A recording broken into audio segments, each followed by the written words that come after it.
Hello everyone, welcome to law nation. पिछले video में हम लोगों ने आर्टिकल 32 के बारे में डिस्कस किया था, जिसमें हमने रिट्स के बारे में जाना था। आज हम रिट्स को डिटेल में डिस्कस करेंगे, तो चलिए शुरू करते हैं। वीडियो चालू करने से पहले मेरा आप सबसे ये रिक्वेस्ट रहेगा कि आप इस चैनल को सब्सक्राइब कीजिए एंड बेल आइकन को भी ज़रूर से प्रेस कीजिए, ताकि आपको मेरे सारे वीडियोज़ के अपडेट्स मिलते रहे। सबसे पहले हम जानते हैं कि रिट्स क्या होते हैं।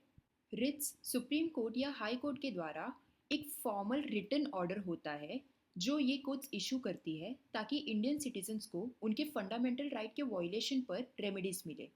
अगर किसी सिटीजन का फंडामेंटल राइट वॉयलेट होता है तो वो आर्टिकल 32 के द्वारा सुप्रीम कोर्ट को अप्रोच कर सकती है या फिर आर्टिकल 226 के द्वारा हाई कोर्ट को अप्रोच कर सकती है।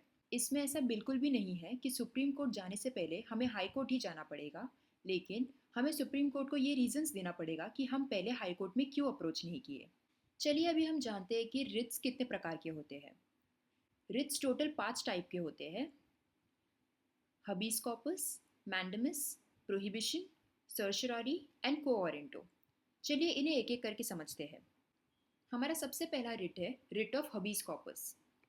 हबीस कॉर्पस एक लैटिन टर्म है जिसका मतलब होता है to have the body of. इस रिट को हम अनलॉफुल डिटेंशन के खिलाफ यूज करते हैं। इसका मतलब जब भी किसी पर्सन को बिना किसी वजह के प्रिजन में रखा जाता है, तभी उनका article 21 that is right to life and personal liberty violate होता है। तो अगर बिना किसी वजह के एक पर्सन को जब डिटेन किया जाता है, तभी वो इस रिट के मदद से हायर कोर्ट्स में अपील फाइल कर सकती है। इस रिट को अच्छे से समझने के लिए आप एक मूवी है जय भीम, वो मूवी देख सकते हो। उसमें एक एडवोकेट ने writ of habeas corpus file की रहती है हाई कोर्ट में against the illegal detention of the socially backward classes. इस रिट के द्वारा सुप्रीम कोर्ट या हाई कोर्ट उस पर्सन को ऑर्डर दे सकती है जिसने एक पर्सन को डिटेन किया है कि वो डिटेन पर्सन को लाके उनके सामने पेश करे। ये रिट सिर्फ पुलिस ऑफिसर्स या पब्लिक अथॉरिटीज़ के अगेंस्ट इशू नहीं की जाती, बल्कि प्राइवेट अथॉरिटीज़ के अगेंस्ट भी इशू की जाती है। हमारा नेक्स्ट रिट है रिट ऑफ मैंडेमिस। मैंडेमस एक लैटिन वर्ड है जिसका मतलब होता है वी कमांड। ये रिट कोर्ट के द्वारा तब इशू किया जाता है जब कोई पब्लिक ऑफिशियल अपनी ड्यूटी करने पर नाकामयाब हो जाता है या वो अपनी ड्यूटी करने से मना कर देता है। तभी कोर्ट ये रिट इशू करती है ताकि वो अपना काम ठीक से कर सके। इस रिट में ज़रूरी बात जानने वाली ये है कि ये रिट सिर्फ और सिर्फ पब्लिक ऑफिशियल्स के अगेंस्ट ही इशू किया जा सकता है, ना कि कोई प्राइवेट ऑफिशियल के। ये रिट पब्लिक ऑफिशियल्स को छोड़ के एक कॉरपोरेशन या इंफीरियर कोर्ट या ट्रिब्यूनल या किसी गवर्नमेंट को सेम पर्पस के लिए इशू किया जा सकता है। हमारा नेक्स्ट रिट है रिट ऑफ प्रोहिबिशन। इसका लिटरल मीनिंग होता है टू फॉरबिड, मतलब प्रोहिबिट करना, रोक लगाना। ये रिट तब इशू किया जाता है जब भी एक कोर्ट जो हायर पोजीशन में है वो ऐसे कोर्ट्स को जो लो पोजीशन में है उन्हें एक पर्टिकुलर केस के ट्रायल करने के लिए रोक लगा सकती है। और ये वो कब करती है? जब उन्हें लगता है कि वो लोअर कोर्ट ऐसे जुरिस्डिक्शन में ट्राई कर रहा है जो वो पोजेस नहीं करता है। इसमें एक जरूरी जानने वाली बात यह है कि रिट ऑफ प्रोहिबिशन सिर्फ और सिर्फ जुडिशियल या क्वाजी जुडिशियल अथॉरिटीज पर ही लागू की जा सकती है। हमारा नेक्स्ट रिट है रिट ऑफ सर्शरारी। इसका लिटरल मीनिंग ये है टू बी सर्टिफाइड और टू बी इन्फॉर्म्ड। ये writ higher authority courts issue करती है लोअर अथॉरिटी कोर्ट्स के लिए। ये रिट हायर अथॉरिटी कोर्ट्स के द्वारा इशू किया जाता है लोअर अथॉरिटी कोर्ट्स को, और हायर कोर्ट लोअर कोर्ट्स को ये ऑर्डर देती है कि लोअर कोर्ट्स के पास जो भी केसेस पेंडिंग है वो हायर कोर्ट्स को ट्रांसफ़र किया जाए या फिर लोअर कोर्ट्स का जो भी ऑर्डर होता है उन्हें क्वॉश कर दिया जाए।